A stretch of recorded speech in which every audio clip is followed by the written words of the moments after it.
Tiap pagi ngelewatin kamar Nini yang orangnya belum pernah tidurin. I miss you Kakak Newa.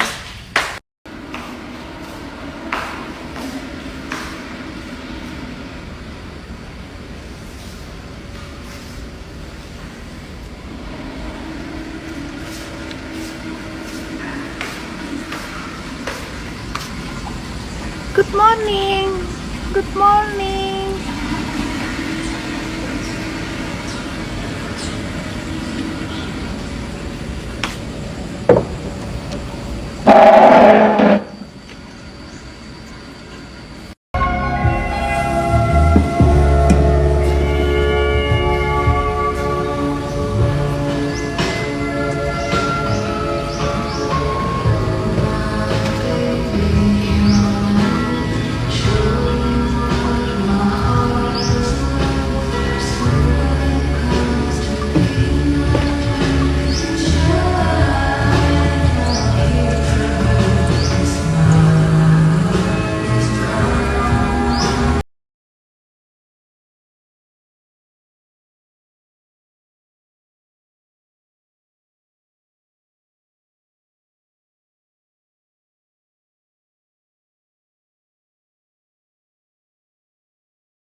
Aku bingung ngomongnya gimana, karena aku tuh penasaran kan. Kalian bilang, Kak kenapa ngebela pembuli anak? Aku makanya sampai datang ke dalam persidangan ya.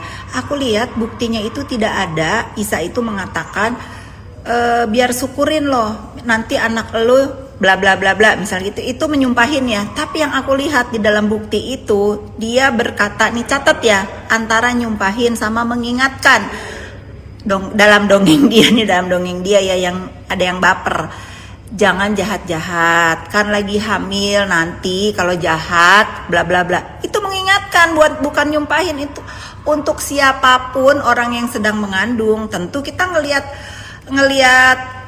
orang gila aja amit-amit, kita ngelihat sesuatu yang di kasat mata aja kita ngomong amit-amit. Nah itu diingatkan untuk siapapun yang sedang hamil, hati-hati dalam bersikap, bertindak. Nah, terputus tadi.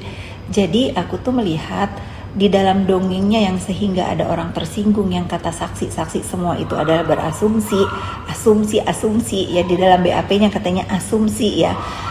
Aku mau tahu apakah benar Isa Zega menghina anaknya. Kan aku mah orangnya nggak mau katanya, makanya aku ke Kepanjen. Pas aku lihat di dalam dongengnya Isa itu, yang orang jadi tersinggung dan baper itu ada kata-kata, awas ya Jeng, nanti kurang lebih gitu ya, mengingatkan, awas kan lagi hamil, nanti kalau jahat-jahat anaknya gini-gini. Beda kan dengan nyumpahin. Kalau nyumpahin kan lagi hamil, nanti anaknya mudah-mudahan apalah, didoakan apalah, itu namanya nyumpahin gitu. Ini lagi bukan main sidang-sidangan, bukan lagi main saksi-saksian, ini bukan lagi syuting ya. Ini kita dudukin, ini adalah undang-undang ITE, harus jelas. Saksi ahli aja mengatakan tidak bisa, namanya dongeng itu dipidanakan gitu ya. Pasti ini abis ini aku dibuzzer lagi, nggak capek ya? Pasti tahu, alah pembela penista katanya. Dengar ya, aku juga punya akidah di dalam agamaku. Aku udah puluhan kali ngomong. Ya sudah, itu pilihan Isa Zega, tetapi dalam tindakannya dia sehingga dia dipenjara di sana sekarang itu. Aku penasaran apa yang membuat dia dipenjara. Kan katanya kata salah satu saksi itu, kata yang bertopeng itu, ITE tidak bisa dipenjara katanya. Makanya dia juga tersangka di Medan kan songong ya nggak? Karena dia tahu ITE itu nggak bisa dipenjara. Kenapa Isa Zega dipenjara itu kan? Terus apa lagi ya?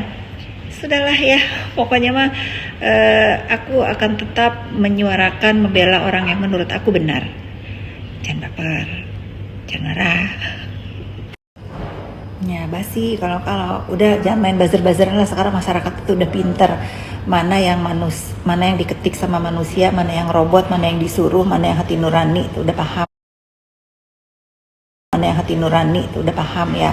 Udah sayangin lah uangnya kalau untuk bayar buzzer. Karena menurut aku pribadi ya, nih boleh berbeda pendapat. Penista agama itu menurut aku apa-apa orang itu tidak berpikir bawa Al-Quran. Kan ada tuh dokter bertopeng di atas kepala ya naruh Al-Quran tuh, bahwa dia tuh tidak ada maksud selain kemaslahatan masyarakat katanya gitu kan. Tapi kan diduga ada chatting beredar minta 20M. Nggak takut ya? Nggak takut.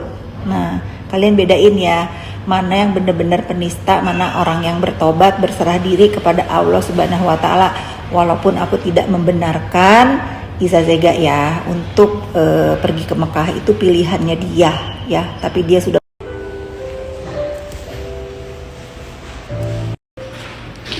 Hari ini aku mau me time, mau treatment RF.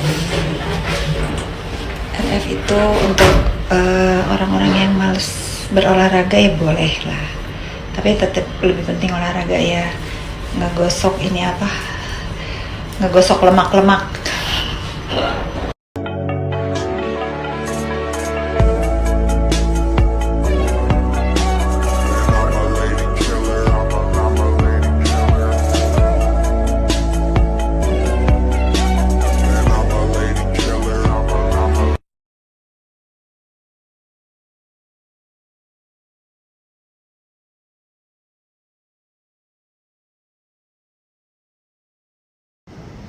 Ini mumpung aku lagi greget ya, karena aku tuh udah nggak bisa membiarkan orang ngedoxing aku di dunia maya. Ini untuk dokter agak lain ya, kalau dia nggak ada kelainan sih nggak mungkin kemana-mana pakai topeng.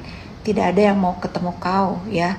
Kalau Ekles itu ke rumah aku, karena aku itu mentabayunkan Ekles sama siapa Panda ya. Akhirnya apa? Akhirnya damai kan? Panda nggak bikin rusuh lagi, Ekles juga sudah tabayun lah istilahnya gitu, nggak usah aku jelasin. Nah, kau ini yang agak lain ya. Kau katanya tahu agama, beriman banget sehingga menista-nistakan orang lain. Harusnya ya kau itu malu ada orang menyadarkan kau. Yang nyenggol-nyenggol aku aja dari pertama kau ya. Telepon ke si Pak Ketua yang berakhirnya di blok. Kok aku yang disalah? Kau yang si Fitri pas udah dijawab, Kak Fitri adalah saudara saya. Nah, baru kau bilang, iya beliau. Agak lain emang kau ya. Nggak ada yang mau. Dokter agak lain ya, kalau kau bilang aku juga marah anak aku dibully. Bukan marah, aku sih udah ngamuk ya, karena kau tahu udah berapa ribu kali itu kuli koper ngedoxing aku, anak aku, keluarga aku, dan sahabat-sahabatku. Bayangkan 4 tahun jalan 5 tahun.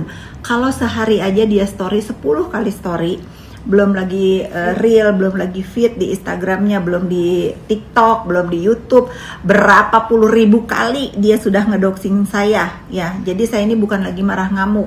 Jangan dibanding-bandingin dengan cerita dongengnya Iza Zega ya. Dan aku juga nggak ada tuh ngelihat Iza Zega ngebully anak. Ada kata, kan kau bersaksi di sana, bisa bedain nggak dengan awas loh nanti, nah namanya lagi hamil, itu kan nggak tertuju, dongeng ya. Baru 2 slide bapernya nauzubillah. Nggak lain emang. Sebetulnya kuncinya ini ya untuk para sindikat ya, untuk para sindikat kuncinya gampang. Kalau aku itu nggak mau ikut campur urusan kalian itu gampang. Jangan senggol-senggol aku, jangan ngebuzzer aku, jangan apalagian.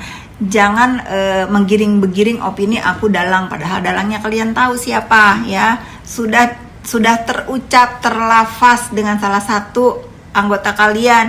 Kakak, apa yang kakak katakan itu dia wayang itu benar semua kakak. Nah, udah terlafaz di geng kalian itu. Aku tuh masih konsisten tidak ingin ikut campur urusan skincare ya, tapi jangan senggol-senggol aku. Aku udah damai nih, hidup aku nih udah damai. Please stay away dari hidup aku. Kalau aku juga nggak mau ikut campur atau berkomentar untuk urusan kalian. Sesimpel itu. Kalau aku ada di kalau aku ada mensupport Iza Zega itu, ya sudah, itu urusan aku ya. Nggak ada mencampur urusan kalian. Nih ya, berkaitan dengan chat yang beredar ini, chat yang beredar disuruh dari 2023. Aku tuh udah tahu dari sebelum keonaran ini terjadi. Itu aku sudah tahu ya, sudah tahu siapa yang menyuruh, tujuannya apa, dari skincare zaman-zaman dulu, siapa yang kepengen hancur, aku sudah tahu, tapi it's not my business. Kenapa aku ngamuk ini sekarang? Karena aku di buzzer ya, di buzzer tiba-tiba di WA ditanya ini itu, ya sudah mendingan kan aku tahu juga hidup kau juga kan kelayangan nih ya. Nah alhamdulillah ya, sekarang buzzernya stop, wayang-wayang kalian juga nih stop, udah terus konsisten gitu, stop, jangan nyenggol aku. Kalau masalah Iza Zega, aku sebagai warga negara Indonesia ingin melihat persidangan yang terjadi di Republik ini, kira-kira adil nggak majelis hakim yang terhormat gitu. Boleh dong.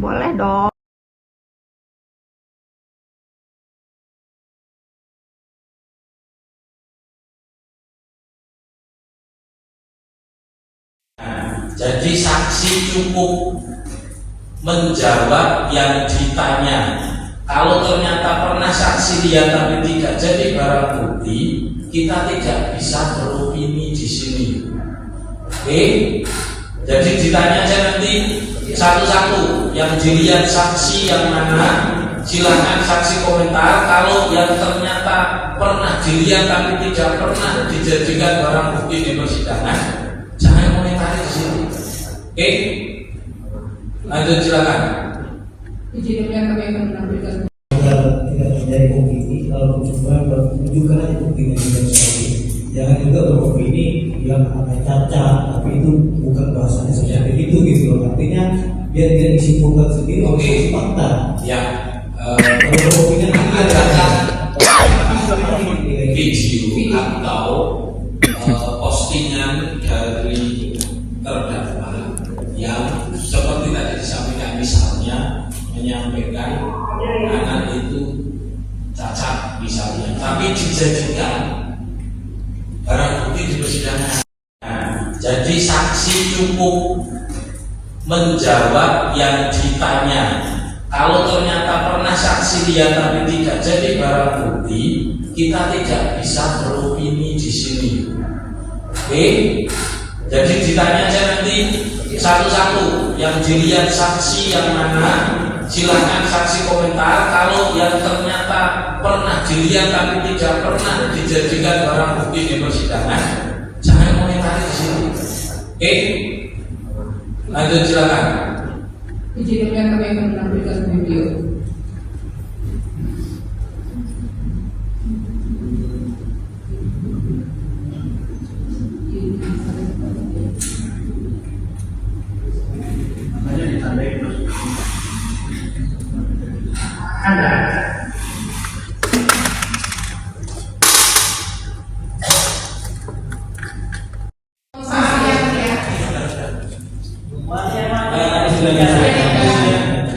Seperti yang tadi saya ingatkan, saudara saksi menjawab saja apa yang ditanya dan jangan memberikan pernyataan yang merendahkan martabat orang apapun itu kedudukan.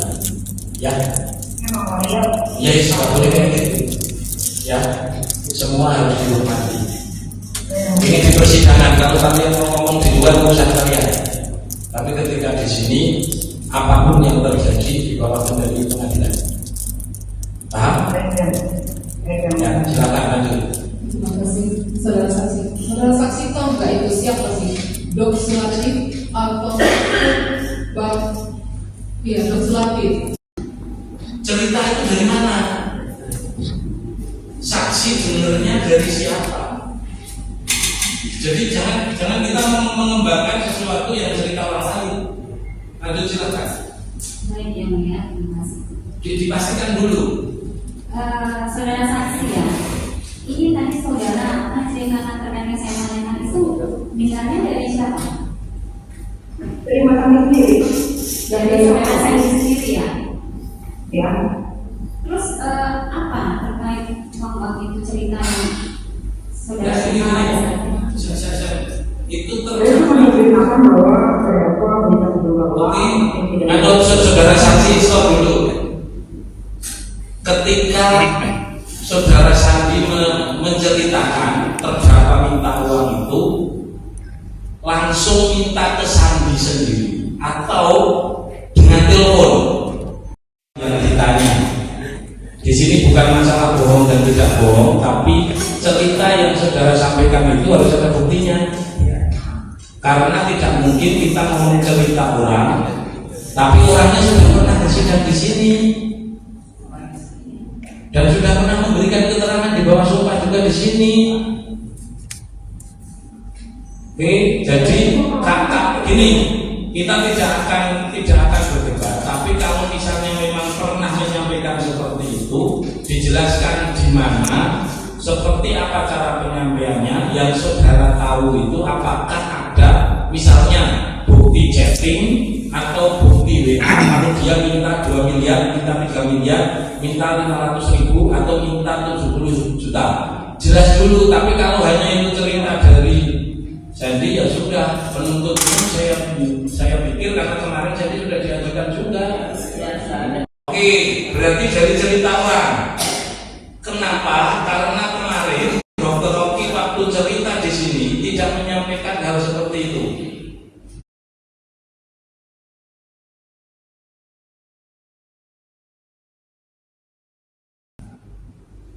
Oke, saudara tidak pernah mendengar sendiri dari